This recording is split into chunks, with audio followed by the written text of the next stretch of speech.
தருமபுரி மாவட்டத்தில் நல்லம்பள்ளி, பாலக்கோடு, காரிமங்கலம், அரூர், பாப்பிரெட்டிப்பட்டி, பென்னாகரம் உள்ளிட்ட தாலுகாக்களிலும் மாவட்டத்தின் பல்வேறு பகுதிகளில் 25க்கும் மேற்பட்ட கல்குவாரிகளுக்கு அரசு அனுமதி வழங்கப்பட்டது.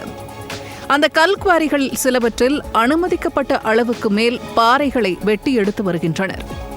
இது தவிர குத்தகை காலம் முடிந்த பின்னரும் நத்தஹள்ளி, பாலக்கோடு, பாப்பிரெட்டிப்பட்டி உள்ளிட்ட பகுதிகளில் சில குவாரிகள் அதிகாரிகளின் துணையுடன் விதிகளை மீறி தொடர்ந்து இயங்கி வருவதாக குற்றச்சாட்டும் எழுந்துள்ளது.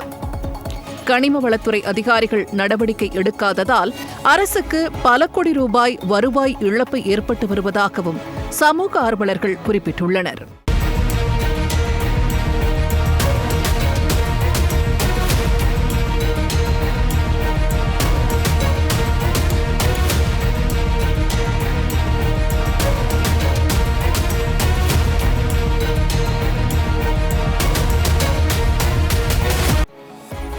ஒப்பந்த காலத்தில் அனுமதிக்கப்பட்ட அளவுக்கு மேல் பாறை கற்களை வெட்டி எடுப்பவர்கள் மீது அதிகாரிகள் தாமதமின்றி நடவடிக்கை எடுத்து அரசுக்கு ஏற்படும் வருவாய் இழப்பை தடுக்க வேண்டும்.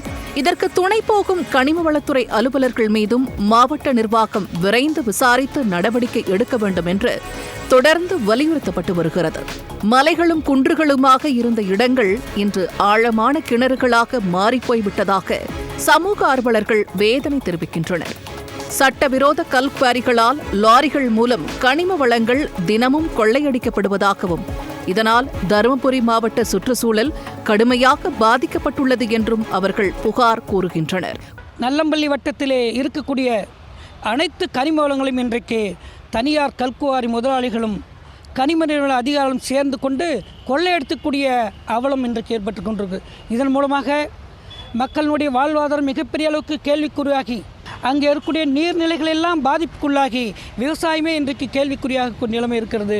அது மட்டுமல்ல, கற்கூராக செயல்படுற இடங்களிலே மக்கள் வசிக்க முடியாத ஒரு நிலைமை ஏற்பட்டிருக்கிறது.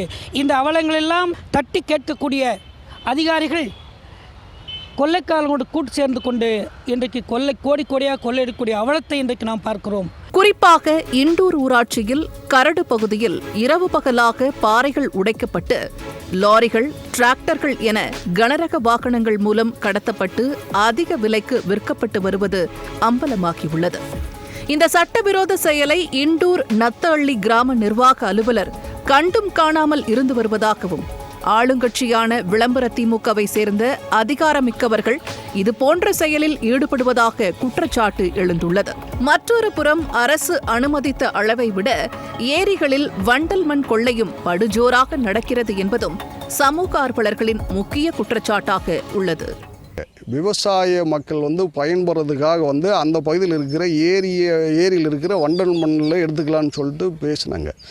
ஆனால் இன்றைக்கி என்ன நடக்குதுன்னாங்க, அந்த அரசினுடைய அறிக்கையை ஒரு சாதகமாக காரணம் காட்டி வணிக ரீதியான பயன்பாட்டுக்கு நிறைய இன்றைக்கி பயன்படுத்துகிறாங்க. அதிகாரிகளுடைய கள ஆய்வு சரியில்லாதனால இந்த ஏரி வண்டல் மண் தொடர்ந்து இன்றைக்கி வணிக ரீதியாக செயல்படுத்துகிறாங்க. குறிப்பாக சொல்லப்போனால் டிப்பர் லாரியில் நீங்கள் சேலத்துலேருந்து தருமபுரி ஹைவேயில் இருக்கிற பக்கத்தில் இருக்கக்கூடிய ஏரியிலெல்லாம் நீங்கள் போய் ஆய்வு பண்ணிங்கன்னா கிட்டத்தட்ட 20 அடிக்கு மேற்பட்ட கிராவல் மண் பூரா இன்றைக்கி கொள்ளை போச்சுங்க. அப்போ இது யாருங்க? இது அரசு தானே தடுக்கணும். அப்போ நீங்கள் உள்ளூர் அதிகாரிகள் நீங்கள் கொள்ளையடிக்கிறவர்களோட ஒப்பந்தத்தில் இருக்கிறதுனால இது தடுக்கப்படுவது இல்லைங்க.